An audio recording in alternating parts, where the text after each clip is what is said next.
Fuzion here, back with another reaction video. Today we are going to be reacting to some Skip Bayless, Shannon Sharp, some Undisputed here. They're going to be talking about some more John Morant things. I'm so sick and tired of John Morant, bro. He just needs to get his shit together. Hopefully, he learned his lesson and realizes that he just needs to play basketball. Don't worry about all that other stuff. I did skip ahead because it was just them talking about some other stuff.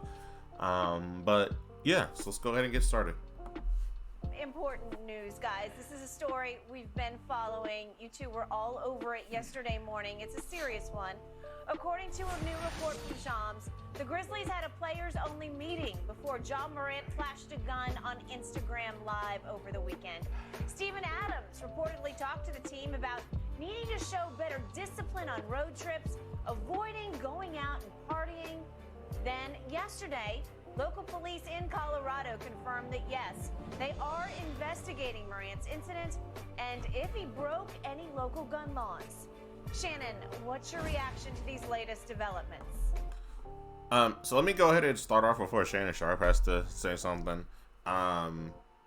If this is true, this was after a players' meeting, John Morant is gonna have to go. And so let me tell you why. So Steven Adams, I guess technically he would be the one of the vets on that team, one of the locker room voices on that team. People should be listening to him, I guess, because that is what would be like perceived. If he's holding that meeting, that must mean that he has some sort of pull in that locker room. The fact that John Morant, after they had this meeting, he went and did something stupid, that just means he didn't care about the meeting, or he doesn't respect the meeting, or he doesn't respect his teammates enough to care for the meeting.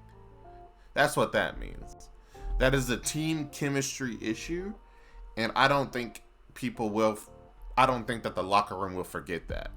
I don't think that it's a good look for him, and I could see that possibly being an issue in the future if he does come back.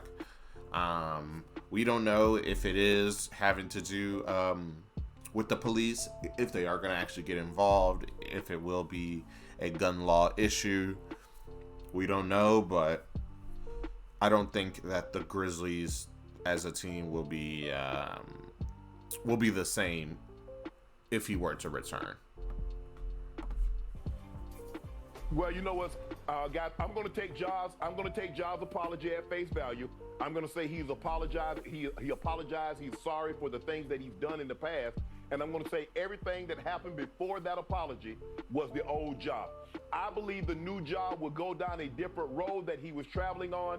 And so I'm going to say that's the old job. Yeah, it's disappointing, Skip, because you have a veteran guy in Steven Adams noticing that there's something, and Shams also reported like everybody know who he was talking about. Yeah, he didn't call any names, but everyone that was in the meeting knew exactly who he was talking about. And instead of adhering to what Steven Adams was saying, what did y'all do? Got his bags and went out. So I'm gonna say that was the old job. You know, sometimes, Skip, I think you know, guys, and that's why I say it all the time, Skip, you cannot fool the guys in the locker room. You might be able to fool some of the media members. You might be able to fool some of the outside public. But you can't fool the guys in the locker room because they see you more than anyone. You can't fool. They know you as well, if not better than your own family, because guess what, Skip? You are around them all the time.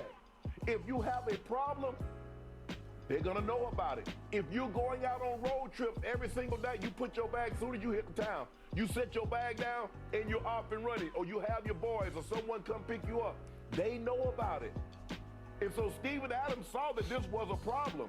He's probably thinking this is one of the reasons why we're 26-5 at home and we're 12-20 on the road. I'm not going to read too much into that, Skip, because I see the Golden State Warriors are 27-7 at home and they're 7-24 on the road. And I don't think they have an issue with Steph Curry and Clay and Draymond, their senior, their best players, going out on every road trip. But So he did actually drop some good nuggets there, especially if Ja Morant, this was before him apologizing. So this would mean that after his apology, we should see some changes. I don't think it even should have got to that point. In my opinion, I think he just disrespected what the meeting was about if he just did that.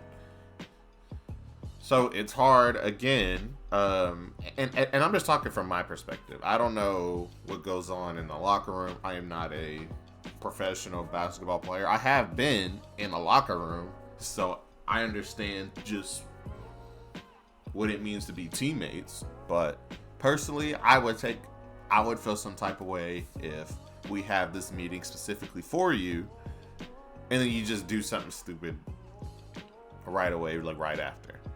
I would feel some type of way, honestly. Now, yeah, I think that's everything for me right now. This was a problem, and Steven Adams sought to address it, and Ja, the old Ja, didn't adhere. Also, Skip, if you notice, people are making excuses because we know the NBA is investigating whether the gun and how the gun got to Colorado. People are saying, well, maybe he purchased the gun in Colorado. You're not purchasing a gun in a state that you're not a resident of. It doesn't work like that. Well, maybe it was a lighter. I don't think the Memphis Grizzlies are suspending Ja Morant for 2 games for a lighter. I don't think Ja Morant is issuing an apology if that's a lighter. So stop making excuses. That's part of the problem. A person can't get the help he or she needs if all people does is make excuses for them. I'm glad Ja finally realized, and maybe it took him going IG Live because he was so tone deaf, because a lot of the issues that he had been dealing with, Skip, that we have started to hear about involve guns. He's so tone deaf, he's so oblivious to what's actually going on. What does he do? He get a gun, and he's twirling around. And I mean, look, Skip, a little old gun like that.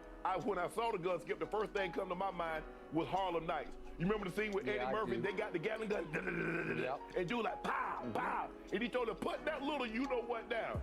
Even though it's a handgun, and I knew the NBA wasn't going to look favorably upon this. They frown on situations like this because Ja is one of the faces of the NBA, and that's not a good look. And they're investigating to see how did that gun get from Memphis all the way to Denver.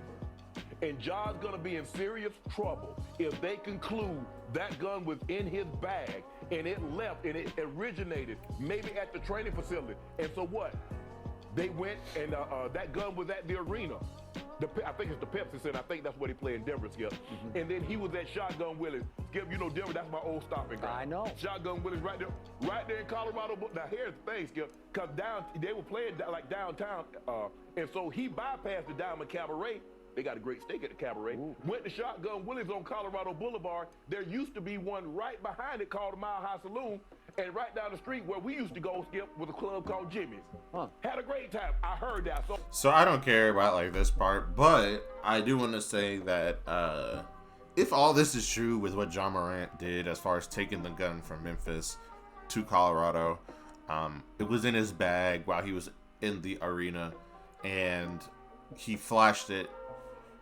Well, obviously he did have some gun on Instagram, but if this is the same incident, if it's not an older incident that was like an old screenshot, then that nigga is stupid and he deserves whatever happens to him.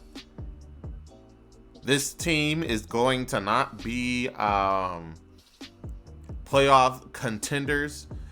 This is a first round exit team, all because of Ja Morant, because he doesn't know how to act like a regular ass person. Why do you need that on your person at all times when you are a professional basketball player in Denver? You have security. Now, I'm not saying that you can't have it. I'm just saying, why do you have it in the stadium as well? That's why you flash and get online. That's corny square behavior, bruh. Don't do that. On travel brochure. I don't know anything about these places, but I saw it on the travel brochure Okay, one so time. Shannon, real quick. So this is in what's called the Glendale neighborhood? That's right? It's Glendale. Okay, so Glendale. we Denver, were in it's a Glendale and suburb. Phoenix at the Super Bowl. That's where the stadium is, and there's a Glendale out Correct. here in Los Angeles, but there's a Glendale neighborhood there. Colorado. And is it known? I read in the AP report it's known for strip clubs and shoppings, like strip shopping centers, I guess. Cherry Creek is right. It's probably skip its walking distance. Okay. Like Colorado Boulevard runs through, and it's right. Yeah, it's absolutely right there. And I think that's Mississippi Parker Road in Mississippi. Parker Road and Colorado Boulevard. It's right there on the corner. You can't miss it. Like I said, I don't know if Mile High Saloon is still there, but you're right. Cherry Creek Shopping Center is right there in it's right there, Skip. It's right there. Okay, so is this like a dangerous area to you? No. Okay. Absolutely not. Absolutely not. Absolutely not. No. Okay. Before I leave you and launch on this, I thought of you last night when I read that Steven Adams had called out the team, but they all knew that it was directed mostly at Ja for their road behavior or misbehavior. Do you remember times in your career as the sort of veteran senior leader of the Broncos and or Ravens when you felt compelled to pull a teammate aside or call a teammate out in front of the group and say, you got to shape up or ship out? Did you have any discussions like that with the younger player? Absolutely, but it was never to the caliber of player that Ja was. One of the guys that I used to have conversations with all the time, and I don't think he'll have a problem with me saying it now, was Clinton Porter. Yeah. Because I saw the talent that he had, but I saw some of the things that he was doing, and so I would always pull him aside. All right, so that seems to be pretty much everything. I've been saying this for a while this year, that Memphis is only missing a veteran presence in the locker room. Then this team would be great. And it's not just because that they need like the veteran to score or to get rebounds or anything. It's to hold these young guys accountable. It's to get in their ass, pause, if they start doing dumb stuff. That is why a veteran is important to have. That is why I always preach that when I talk about these teams is, what is their veteran presence like? Why do you think that the Warriors are so good? I preach their praise a lot because they have Iguodala on that team who basically transformed Wiggins into what he became in that playoff series or that playoff run. You have Draymond Green, who will hold you accountable. He held Jordan Poole accountable with hands. Agree with it, disagree with it. Jordan Poole has been playing better and will continue to play better because of that incident with Draymond Green. I think Ja Morant needs to get punched in the face by Draymond Green. That's what I think. I think this would not have happened if he would have got punched in the face. That's my opinion. But that's everything. They're speaking too long about nonsense. So I'm gonna end it here. Like, comment, subscribe, and I'll see y'all later. Peace.